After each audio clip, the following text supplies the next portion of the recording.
दर्शकवृन्द नमस्कार, म प्रकाश घिमिरे। कार्यक्रम रूपान्तरणमा तपाईलाई स्वागत छ। समष्टिगत विकाससँग जोडिएका विशिष्टीकृत विषयवस्तुमा विवेचना, छलफल र विश्लेषण गरिने यो कार्यक्रममा आज हामी द्वन्द्वोत्तर पछिको राज्य निर्माणका लागि अनुसन्धान तथा नीतिगत तहमा भएका प्रयासहरू के छन् भन्ने विषयमा कुराकानी गर्छौं। यो विषयमा कुराकानी गर्न आज हामीसँग दुईजना अतिथि हुनुहुन्छ। उहाँहरू हुनुहुन्छ डाक्टर चन्द्रमणि अधिकारी, उहाँ राष्ट्रिय योजना आयोगका सदस्य हुनुहुन्छ। डाक्टर साहबलाई स्वागत छ। हजुर, धन्यवाद, नमस्कार। त्यसैगरी अर्का अतिथि हुनुहुन्छ डाक्टर विष्णुराज उप्रेती, उहाँ अनुसन्धानकर्ता हुनुहुन्छ, द्वन्द्वविद हुनुहुन्छ र एनसीसीआरका कार्यकारी निर्देशक पनि हुनुहुन्छ। डाक्टर साहब, यहाँलाई पनि स्वागत छ कार्यक्रममा। म डाक्टर उप्रेतीबाटै सुरु गरौँ। द्वन्द्वोत्तर पछिको राज्य निर्माण भनेर हामी भन्छौँ होइन, यहाँहरूले पनि धेरै भनिराख्नुहुन्छ। यो भनेको के हो? यो भनेको के भने द्वन्द्वको अवधिमा राज्यका भइराखेका संरचनाहरूले काम गर्ने अवस्था हुँदैन। एउटा त काम गर्न दिएको हुँदैन, किनभने त्यति बेला द्वन्द्वमा, खास गरी सशस्त्र द्वन्द्वमा रणनीति नै के देखिन्छ भने राज्यका संरचनाहरूलाई डिस्फङ्सनल बनाउने, काम लाग्ने हुन नदिने, उनीहरूलाई कमजोर बनाउने त्यो हुन्छ। तर जब द्वन्द्वको अवधिमा जब शान्ति सम्झौता हुन्छ, शान्ति सम्झौता भइसकेपछि सिङ्गो देश चाहिँ द्वन्द्वको लागि तयार भएको हुन्छ। शान्ति सम्झौता भएपछि हामीले द्वन्द्वबाट शान्तिमा रूपान्तरण हुनु पर्यो। त्यसो हुँदाखेरि त्यति बेला द्वन्द्वको समयमा तयार गरेका नीति, द्वन्द्वको समयमा तयार गरेका संरचना, द्वन्द्वको समयमा तयार गरेको साधन स्रोतको वितरणले शान्तिको अवस्थामा काम गर्दैन। त्यस कारणले त्यसलाई परिवर्तन गरेर नयाँ तरिकाले सुरु गर्नुपर्ने हुन्छ। र नेपालको अहिलेको हाम्रो जस्तो अवस्थामा चाहिँ शान्ति सम्झौतामा निकै ठुल्ठुला कुराहरू चाहिँ सहमति भएको छ। आधारभूत रूपमा सामाजिक। त्यसो भए द्वन्द्वोत्तर पछिको राज्य निर्माणको नेपालको सन्दर्भमा अहिलेका मुद्दा के हुन्? द्वन्द्वबाट जो प्रभावित थिए, द्वन्द्वबाट प्रभावित भएको सबैभन्दा ठुलो समूह भनेको त सर्वसाधारण हुने भयो। त्यो सर्वसाधारणको आर्थिक सामाजिक रूपान्तरण नभइकन त राज्यको रूपान्तरण हुने भएन। भन्नाले आधारभूत रूपमा रहेको जनताको समृद्धिको लागि काम गर्नुपर्ने भयो भन्दा यो अत्यन्तै बृहत्तर र अत्यन्तै जटिल खालको प्रक्रिया हो। डाक्टर साहब, जुन डाक्टर उप्रेतीले उठाउनु भयो त्यो सवाललाई राष्ट्रिय योजना आयोग, जुन नेपालको सबैभन्दा ठुलो विकासको नीति निर्माण गर्ने र विकासलाई दिशा निर्दिष्ट गर्ने एउटा निकाय हो, त्यसले कसरी हेर्छ? सबभन्दा पहिला राष्ट्रिय योजना आयोग भनेको सरकारको विकास सम्बन्धी प्रमुख सल्लाहकार सम्बन्धी निकाय हो। त्यस कारणले गर्दा अब द्वन्द्व पछिको आर्थिक सामाजिक संरचनाको पुनर्निर्माण गर्ने र आउँदो पुस्ता अनुकूल बनाउनको लागि सबभन्दा पहिला त हामीले संविधानले नै त्यसलाई दिशानिर्देश स्पष्ट पार्नुपर्ने हुन्छ। अब द्वन्द्वको कुरा गर्दा र हामीले आर्थिक सामाजिक संरचना पूर्वाधारमा कति केन्द्रीकृत हुन सक्यौँ भन्दा द्वन्द्वको समयमा एक किसिमले द्वन्द्वमा थियो देश। एकातिर एउटा पक्ष द्वन्द्व गर्नमा थियो होला भने अर्को पक्ष द्वन्द्वलाई समाधान लैजानमा थियो होला। अब अहिले पनि हामी अर्को खालको द्वन्द्वमा छौँ। अहिले चाहिँ बन्दुकै लिएर सधैँ द्वन्द्व गर्नुपर्छ भन्ने त छैन। अहिले हामी संविधान निर्माणको द्वन्द्वमा छौँ। त्यसकारणले अहिले पनि हामीले आर्थिक सामाजिक संरचनामा पूर्ण रूपमा ध्यान केन्द्रित गर्न सकेका छैनौँ र संविधान निर्माण गर्ने क्रममा एक खालको राजनीतिक विषयमा हाम्रो बढी ध्यान केन्द्रित भएको छ। अब यद्यपि आयोगले त आफ्नो कामलाई अगाडि बढाउन सक्छ। यहाँले भनेको कुरा म आउँदैछु, त्यही सिलसिलामा अहिलेको अन्तरिम संविधानलाई टेकेर अहिले हामीले काम के गर्छौँ भने नयाँ संविधान त आइसकेका छैन। अन्तरिम संविधानले दिएको आर्थिक मोडेल, आर्थिक दर्शन र आर्थिक सामाजिक संरचनाभित्र बसेर अब हिजोका दिनमा एउटा कुरा स्पष्ट के भएको छ भने द्वन्द्वमा एउटा कोर ग्रुप परेको छ। परिवारको हिसाबले, समुदायको हिसाबले, व्यक्तिको हिसाबले हेर्दा, अनि त्योसँग जोडिएर चाहिँ विभिन्न वर्गहरू परेका छन् र त्यसरी फेरि त्यो सबैलाई एक ठाउँमा ल्याएर हेर्दा राष्ट्र नै त्यो द्वन्द्वमा पर्या छ र त्यसको कारणले गर्दा विशिष्ट हुन चाहे डाक्टर उप्रेतीले उठान गर्नुभएका कुराहरू केही कुराहरू थिए, जस्तो नियम कानुन नीति र एउटा दृष्टिकोणको कुरालाई हरेक मुद्दासँग, विकासका मुद्दासँग जोडेर यसमा चाहिँ रूपान्तरण हुनुपर्छ। अलिकति पृष्ठभूमि मात्रै राख्या हो मैले। त्यो सिलसिलामा अब हिजोको दिनमा के भयो भने हामीले पूर्वाधारको क्षेत्रमा पर्याप्त लगानी गर्न सकेनौँ।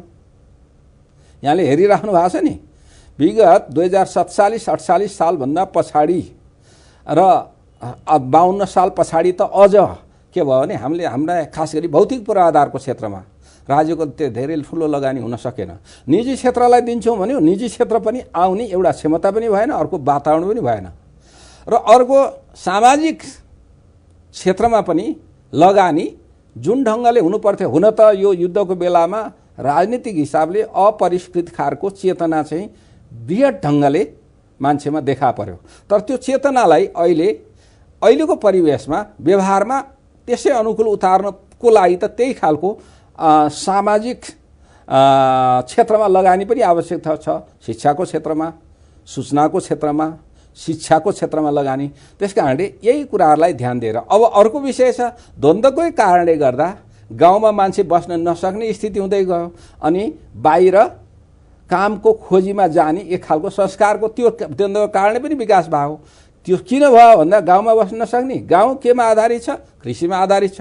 कृषि क्षेत्रमा पनि पर्याप्त लगानी हुन सकेन।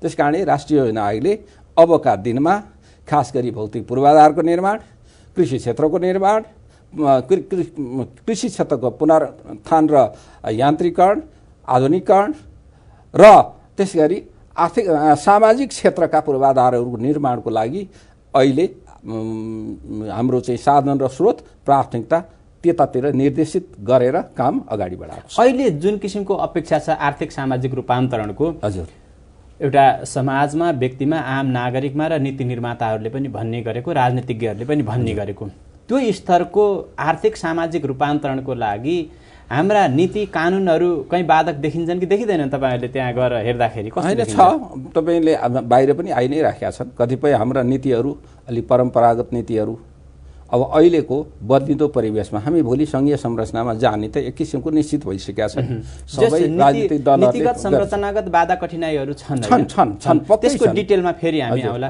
म डाक्टर उप्रेतीकोमै आएँ।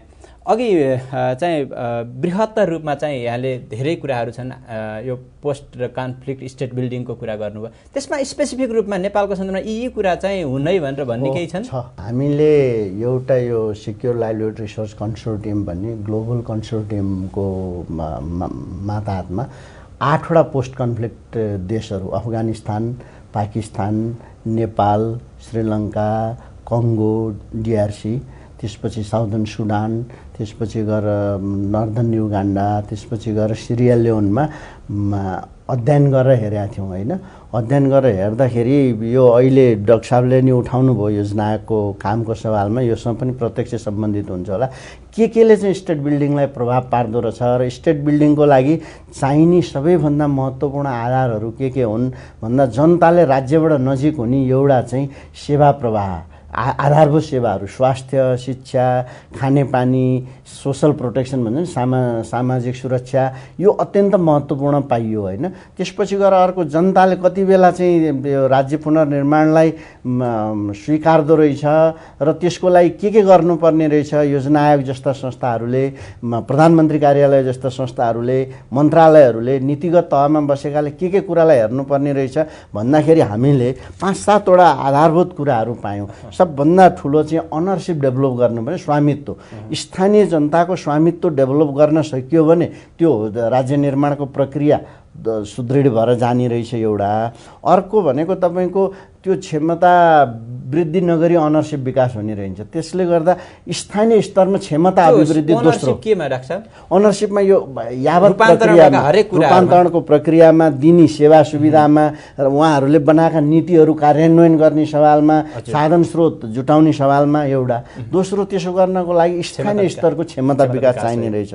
त्यस्तो के चाहिँदो रहेछ भन्दाखेरि त्यो चाहिँ आधिकारिक हुनुपर्ने, लेजिटिमेसी भन्छ नि, र त्यसको पारदर्शिता चाहिने रहेछ। पारदर्शी प्रक्रिया भएन भने तपाईँको साधन स्रोत गएर पनि नहुने र जिम्मेवारी जवाफदेहिता भन्छ नि, एकाउन्टेबिलिटी, यो सबै ठाउँमा जहाँ एकाउन्टेबिलिटी राम्रो भएको देखियो त्यहाँ स्टेट बिल्डिङको प्रक्रिया राम्रो भएको छ, जहाँ भएको छैन त्यहाँ जटिलता आएको छ। अर्को हामीले के देख्यौँ भने विकेन्द्रीकरण, अब खास गरी सानातिना कामहरू पनि अहिले चाहिँ मन्त्रालय मार्फत केन्द्रीकृत तरिकाले गरेको धेरै देखिन्छ। यो सबै देशहरूमा र खास गरी नेपालको सवालमा के देखियो भनेदेखि स्थानीय स्तरमा स्थानीय जनताहरूले नै निर्णय गरेर गरेका कामहरू बढी प्रभावकारी हुने, अरू हाम्रो प्रक्रियागत झन्झटिलो कारणले गर्दाखेरि अप्ठ्यारो भएको देखियो।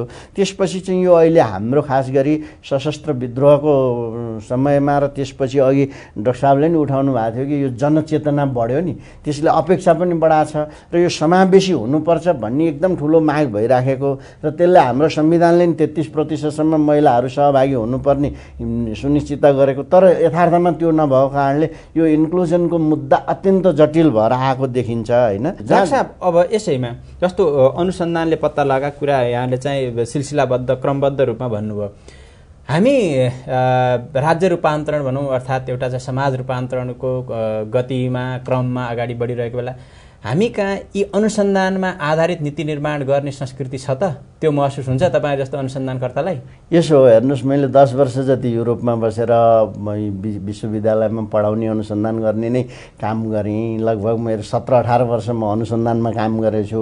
35-36 वर्ष भयो यो विकासको क्षेत्रमा काम गरेको। मेरो अनुभव के हो भने नेपालमा मात्रै होइन, यो डेभलपिङ कन्ट्रीहरू विकासोन्मुख देशहरूमा अध्ययन अनुसन्धानको आधारमा नीति बनाउने त्यति अभ्यास छैन। नेपालकै सवालमा भन्ने हो भने त हाम्रो विश्वविद्यालयको इतिहास त 65 वर्षको छ होइन। अब विकसित देशहरूमा के देखिन्छ भन्दा युनिभर्सिटीहरूको 100औं वर्षको इतिहास छ र त्यहाँ चाहिँ अनुसन्धान चाहिँ अपरिहार्य आवश्यकता हुन्छ। यदि डाक्टर साहबले कुनै अर्थनीति बनाउनु भयो भने त्योभन्दा पहिला चाहिँ अनुसन्धान गरेर त्यसको आधारमा फाइन्डिङ चाहिँ के हो त भन्ने गरिन्छ। यहाँ चाहिँ नेपालमा के भएछ भने अनुसन्धान भनेको चाहिँ तपाईँ पनि कहिलेकाहीँ उठाउनुहुन्छ नि कि त यो इभ्यालुएसन, मोनिटरिङ इभ्यालुएसन त्यो एउटा इम्पोर्टेन्ट पार्ट हो, भएको छैन भनेर गर्ने। तर त्यो मात्रै पर्याप्त होइन होइन। अनि अर्को चाहिँ कन्सल्टेन्सी दिने के टिओआर बनायो, यति काम गरेर ल्याऊ, यो भन्यो, त्यही अनुसार गर्छ भनेपछि त त्यसले त्यो अनुसन्धान भएन। त्यस्तो चाहिँ आफ्नो स्पेसिफिक पर्पज मात्रै पुरा गर्ने भयो। आधारभूत रूपमा अनुसन्धानकर्तालाई मेथोडोलोजिकल्ली रिगरस भन्छ क्या, तपाईँको एकदम सही तरिकाले गरेको, सैद्धान्तिक रूपमा गहिराइमा पुगेको, त्यो चाहिँ एकदम थ्योरिटिकल्ली स्ट्रङ र ओरिएन्टेड होइन, त्यो खालको रिसर्च नभइकन र अनि इम्पेरिकल्ली रिच के प्रमाणहरू जुटेको हुनुपर्ने त्यस्तो खालको अनुसन्धानको आधारमा अनि नीति बन्यो भने त्यो दीर्घकालसम्म टिक्छ। त्यसो नगरिकन हचुवाको भरमा बनेका नीतिहरू कार्यान्वयनमा जाँदैन। नेपालमै पनि थुप्रो केसहरू त्यस्तो देखिन्छ। हामी कहाँ त्यस्तो भएको आभास यहाँलाई मिल्दैन होइन। काम त केही त सुरु भएको छ, हुँदै नभएको चाहिँ होइन। अब गैर सरकारी क्षेत्रबाट पनि यो अनुसन्धानको कामहरू सुरु भएको छ। तर खोइ हाम्रो देशमा एउटा नेसनल रिसर्च काउन्सिल छैन, हाम्रो देशमा रिसर्चको पोलिसी के हो भन्ने छैन, हाम्रो देशमा रिसर्च हाम्रो राज्यको रिसर्चको प्रायोरिटी के हो भनेर तोक्ने ठाउँ छैन। अनि त्यसले गर्दाखेरि कहाँ तपाईँको अहिले यो नेपालको रिसर्चको प्रायोरिटी चाहिँ के हो त भनेर पत्ता लगाउनु पर्यो भने कहाँ जाने? हजुर, म डाक्टर अधिकारीकोमा आएँ। यहाँ पनि आफैमा अनुसन्धानकर्ता हुन्छ, धेरै अनुसन्धान, खास गरी आर्थिक सामाजिक क्षेत्रमा यहाँको धेरै लामो अनुसन्धानको अनुभव पनि छ। त्यो योजना आयोगमा पुग्नुभयो, त्यहाँ योजना आयोगमा नीति बनाउँदाखेरि अनुसन्धानले पत्ता लागेका तथ्यमा आधारित रहेर हाम्रा नीति बन्दा रहेछन् कि? यसमा चाहिँ के छ भनेदेखि हामीले अनुसन्धानलाई संस्थागत गर्न चाहिँ सकेका छैनौँ। त्यो आभास नभएकै हो। त्यो म अनुभूति मैले पनि गरेको छु। एउटा पिसमेल बेसिसमा अनुसन्धान एउटा विषयमा एउटा नीति बनाउनु पर्यो, यहाँनिर गरौँ त भने त्यसरी हुँदैन। अलिकति विषयगतलाई लिएर गर्ने।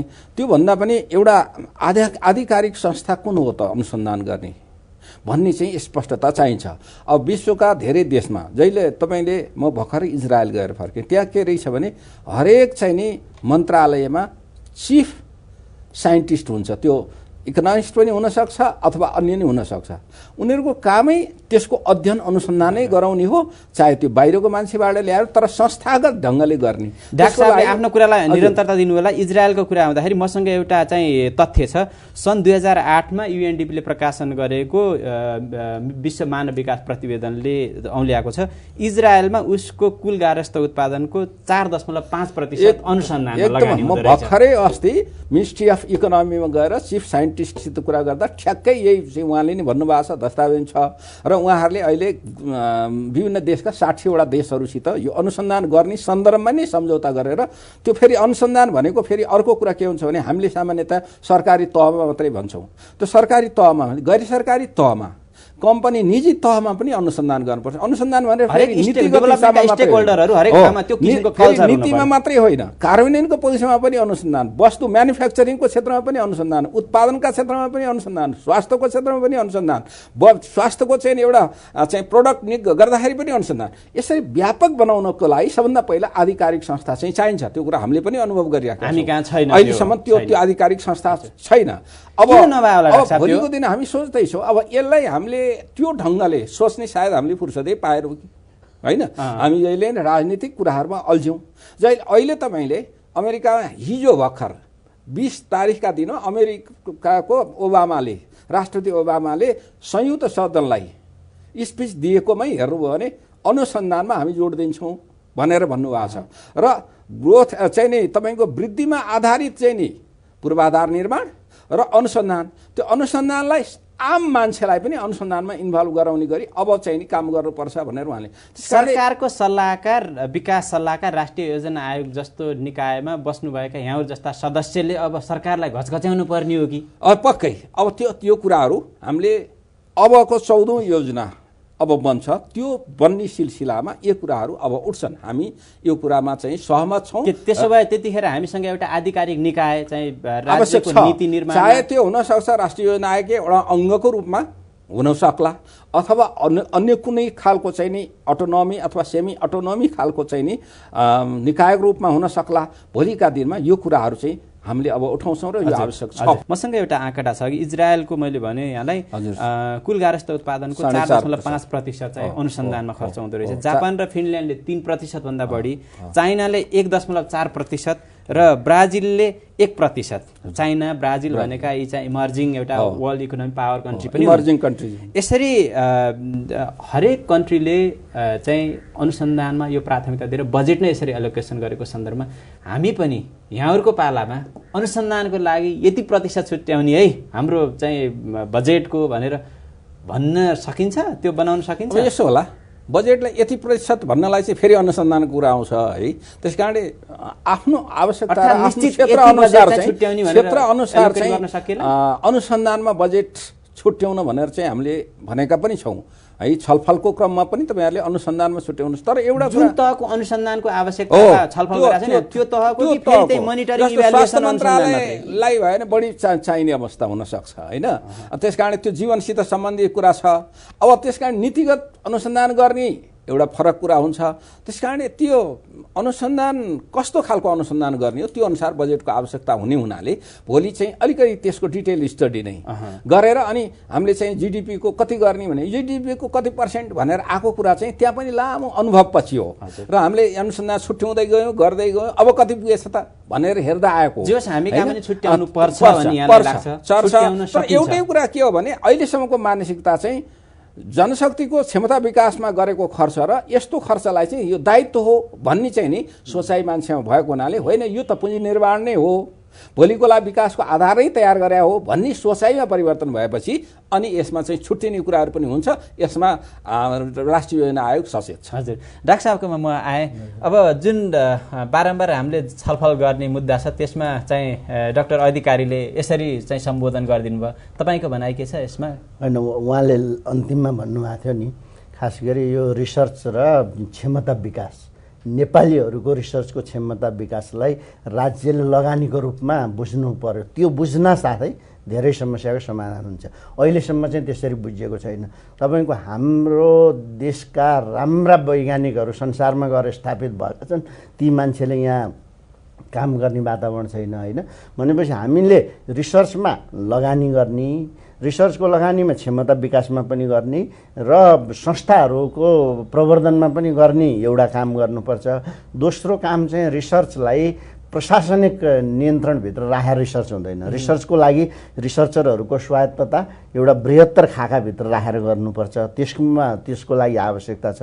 र अहिले हामी त यस्तो अवस्थामा छौँ कि राज्यको पुरा पुनर्संरचना गर्ने अवस्थामा भएको बेलामा यही एउटा उदाहरण ल्याउँ न, संघीयताको सवालमा हाम्रो बृहत्तर रिसर्चपछि भएको भएदेखि अहिले यत्रो विवादै हुन्थेन। हामीले त रिसर्चको सट्टा चाहिँ पोलिटिकल कारणले गऱ्यौँ। त्यस कारणले अहिलेको प्राथमिकता भनेको अघि उहाँले पनि एकदम राइटली भन्नुभयो कि हाम्रो मानसिकतामै परिवर्तन आवश्यक छ। मानसिकतामा परिवर्तन भयो भनेदेखि अनि हाम्रो रिसर्चमा लगानी, रिसर्चका नीति, रिसर्चका कानुनहरू बन्दै जान्छन् र यो जतिसक्दो छिटो राज्यले प्राथमिकता दिएर गर्नुपर्छ। यो ग्याप भइरहेको बेला हामी यो बहस चलाइरहेछौँ, यसको मोडालिटी चाहिँ कस्तो हुनुपर्छ भन्ने यहाँलाई लाग्छ त? किनभने अब योजना आयोगमा बस्ने डाक्टर साहबहरूले पनि महसुस गर्नुभएको रहेछ, त्यसको छलफल पनि अगाडि बढाइसक्नु भएको छ। यसमा धेरै बहसहरू भए। उहाँहरू प्रोफेसर पिताम्बर शर्माको टोलीले बालगोपाल वैद्यजी, डाक्टर द्वारिका ढुङ्गेल र प्रोफेसर पिताम्बर शर्माको तीनजनाको टोलीले धेरै काम गरेर मार्टिन चौतारीसँगको पनि सहकार्यमा उहाँहरूले एउटा दस्तावेज बनाउनु भएको छ। त्यसमा चाहिँ उहाँहरूले बेसिकल्ली त्यसको सारांश के छ भनेदेखि त्यसलाई चाहिँ अटोनोमस बनाउनुपर्छ र रिसोर्स चाहिँ राज्यले त्यसलाई उपलब्ध गराउनुपर्छ र त्यो अटोनोमस भएको कारणले बाहिरबाट पनि रिसोर्स ल्याउन सक्छ। राष्ट्रिय योजना आयोगले बनाउला, कसले पनि राष्ट्रिय नीतिलाई मा अनुसन्धान गर्ने गरी त्यसले केन्द्रित हुनुपर्छ र सबै विश्वविद्यालयहरू, सबै रिसर्च अनुसन्धान संस्थाका प्रमुखहरू त्यसको पार्टको रूपमा चाहिँ त्यो काउन्सिलमा रहने गरी यसरी जानुपर्छ भन्ने एउटा खाका छ। त्यो खाकामा परिमार्जन होला, पार्लियामेन्टमा गएपछि पार्लियामेन्टेरियनहरूले डिस्कसन गर्नु होला, आउला। तर मुख्य कुरो के हो भने हामीलाई त्यो चाहियो र त्यो चाहिँ एउटा सरकारको नियन्त्रणमा नभइकन स्वायत्त खालको संस्थाको रूपमा र छुट्टै एक्टबाट गभर्न हुने गरी, इन्डिपेन्डेन्ट एक्टबाट गभर्न हुने गरी त्यो भयो भने त्यसले एउटा खाका दिन्छ होइन रिसर्चरहरूलाई, र त्यसले योजना आयोग जस्ता संस्थाहरूले बनाएको नीतिलाई सहयोग पुर्याउँछ एउटा इन्डिपेन्डेन्ट रिसर्च संस्थाले। डाक्टर साहब, म अलिकति बजेटमा थोरै टच गरेँ है त। हरेक वर्ष यहाँले चाहिँ नमुना बजेट, मोडेल बजेट भनेर बनाइराख्ने, बजेट आउनुभन्दा अगाडि चाहिँ यहाँले बनाउनुहुन्छ। त्यसमा सामाजिक, आर्थिक सबै यो इन्क्लुजनदेखि लिएर सबै मुद्दाहरूलाई यहाँले समेट्नु भए पनि छ। डाक्टर उप्रेतीले अहिले उहाँको जुन एसएलआरसी रिसर्चको एउटा फाइन्डिङको कुरालाई बुदागत रूपमा राख्नुभयो, त्यसमा जस्तो क्षमता विकास अनि स्वामित्व बोधका कुराहरू चाहिँ यसो आए। त्यो बजेटमा नि, बजेट त जनताले तिरेको करकै कुरालाई सङ्कलन गरेर बाँडफाँड गरे होइन, जनताकै प्राथमिकतामा। त्यहाँ जनताले मैले तिरेको कर मेरो विकासका लागि चाहिँ सरकारले न्याय गर्ने तरिकाले बाँडेको छ अर्थात् त्यो किसिमले चाहिँ एलोकेसन गरेको छ भन्ने अनुभूति भएको पाउनु भएको छ? दिलाउन यस्तो छ, त्यसको लागि त्यसमा कतिपय ठाउँमा भएको छ, कतिपय भएको छ पूर्ण सन्तुष्टि गर्ने ठाउँ नभएकै हो। त्यसै कारणले यसपालि राष्ट्रिय योजना आयोगले खास गरी प्लानिङ प्रोसेसलाई नै परिमार्जन गर्न खोजिराखेका छ। त्यसै कारणले नै यसपालि हामीले के भन्यौँ भने अब जिल्ला स्तरीय योजनाहरू जुन हुन्छ त्यो चाहिँ मन्त्रालयले र राष्ट्रिय योजना आयोगले त्यहाँ थोपर्नुभन्दा पनि जिल्ला स्तरबाटै जुन वडा स्तरबाटै, वडा मञ्चको स्तरबाटै आफ्नो त्यहाँको आवश्यकता, त्यहाँको चाहिँ उहाँ लिन सक्ने अवस्था, त्यहाँको सहभागिता, त्यहाँको समावेशता, त्यहाँ उपलब्ध हुने साधन र स्रोत आदि कुरालाई विचार पुर्याएर जिल्ला ती 14वटा तह जुन अहिलेका विद्यमान कानुनले भनेको छ त्यो पार गरेर जिल्ला विकास परिषदले पारित गरेका योजनाहरूलाई मात्रै त्यसमा समावेश गर्ने भनेर निर्देशन नै त्यसरी गएको छ। अब यसैमा मैले त्यसै गरी पठाएँ। मैले अर्को प्रसङ्ग जोडेँ यसैमा, यो अनुसन्धानको तथ्यमा आधारित नीति बनाउँदाखेरि त्यो बढी व्यावहारिक र प्रामाणिक हुन्छ भन्ने कुरा आयो। त्यो अनुसन्धान गर्ने संस्था नहुँदा र चाहिँ एउटा चाहिँ राष्ट्रिय स्तरमा चाहिँ राज्यलाई नीति निर्माणमा योगदान गर्ने किसिमको अनुसन्धान गर्ने संस्था नहुँदाखेरि, त्यो किसिमको अनुसन्धान नहुँदाखेरि योजना आयोग कता कता काम गर्न अप्ठ्यारो हुन्छ स्वाभाविक ढङ्गले। होइन, काम धर्म भन्दा पनि काम गर्नलाई नीतिहरू चाहिँ, नीति भनेको मलाई यस्तो गर्न मन लाग्यो भनेर गर्ने कुरा होइन, व्यक्ति होइन, त्यो अनुसन्धानमा आधारित प्रामाणिक अनुसन्धान। तर अनुसन्धान प्रामाणिक हो कि होइन, अनुसन्धान उपयुक्त हो कि होइन भन्ने कुरा पनि आधिकारिक चाहिने संस्थाहरूबाट दिएका तथ्यहरूको आधारमा, दिएका गाइडलाइन्सको आधारमा अनुसन्धान भयो भने बलि उपयुक्त हुन्छ। अब अन्त्यमा यदि अनुसन्धान बिनाका नीतिहरू यत्र त्यत्र एउटा विचारमा आधारित र दबावमा आधारित तरिकाले मात्रै हामीले चाहिँ एउटा पोस्ट कन्फ्लिक्ट स्टेट बिल्डिङतिर अगाडि गयो भने त्यसको दीर्घकालीन असर के हुन्छ? होइन, त्यो त टिक्दैन, नीति फेरबदल भइरहेको छ होइन, दीर्घकालीन सस्टेनेबिलिटीको दृष्टिकोणले त्यो राम्रो हुँदैन। तर अहिले मुख्य कुरा के हो भने तपाईँको अहिले तपाईँले भन्नुभयो नि इजरायलमा 4%, जापानमा 3%, विकसित देशहरूमा बजेट रिसर्चको लागि राज्यले छुट्याउँछ। यहाँ राज्यले रिसर्चको लागि बजेट छुट्याउने, बजेट मात्रै छुट्याएर भएन नीति बनाउने, नीति मात्रै बनाएर भएन इन्स्टिट्युसनल एरेन्जमेन्ट जुन रिसर्च काउन्सिल लगायतको र विश्वविद्यालयहरूलाई रिसर्चमा केन्द्रित गराउने। अहिले विश्वविद्यालयहरू कुटाकुट गर्ने, विद्यार्थीहरूको बिचमा विवाद गर्ने भएको छ, त्यहाँ अनुसन्धान गर्न इङ्गेज गर्ने खोइ काम भएको। भनेपछि अहिले हामीले नेपालमा फन्डामेन्टल आधारभूत रूपमा नै रिथिङ्क गर्नुपर्ने भएको छ कि रिसर्चको लागि। युनिभर्सिटीलाई जबसम्म हामीले रिसर्चकोमा महत्त्वपूर्ण तरिकाले संलग्न गराउँदैनौँ त्यति बेलासम्म त्यो राज्यले राम्रोसँग अगाडि बढ्नै सक्दैन। हजुर, यसैमा म डाक्टर साहबको चाहिँ विचार जान्न चाहे। डाक्टर साहबको प्रतिबद्धता चाहिँ के रहन्छ? प्रतिबद्धता भने एउटा स्वायत्त खालको र कानुनी हिसाबले पनि स्ट्रङ खालको चाहिँ अनुसन्धानलाई एउटा नियमन गर्ने, अनुसन्धानलाई संस्थागत गर्ने चाहिँ नि संस्थाको आवश्यकता छ। हजुर, त्यसमा चाहिँ यहाँको प्रयास चाहिँ रहन्छ। मेरो प्रयास रहन्छ। हस्त, यहाँहरू दुवैजनालाई धेरै धेरै धन्यवाद यो छलफलमा सहभागी भइदिनु भयो। हस्त दर्शकवृन्द, यही कुराकानीका साथ आजको रूपान्तरण कार्यक्रम यहीँ टुङ्ग्याउँछौँ र जाँदा जाँदै आजको कार्यक्रमको निष्कर्ष यो हो कि विचार र दबावमा आधारित नीतिले मात्रै राज्यको रूपान्तरण सम्भव हुँदैन। त्यसमा पनि द्वन्द्वतरपछिको राज्य निर्माण भनेको निकै संवेदनशील हो। यसका लागि अनुसन्धानमा आधारित नीति निर्माण चाहिँ जरुरी हुन्छ भन्ने कुरा आजको छलफलको निष्कर्ष हो। यही निष्कर्षका साथ आजको रूपान्तरण कार्यक्रम यहीँ टुङ्ग्याउँछौँ। अर्को हप्ता फेरि तपाईँ हाम्रो भेटघाट हुन्छ। आजलाई रूपान्तरण युनिट बिदा माग्दछ। नमस्कार।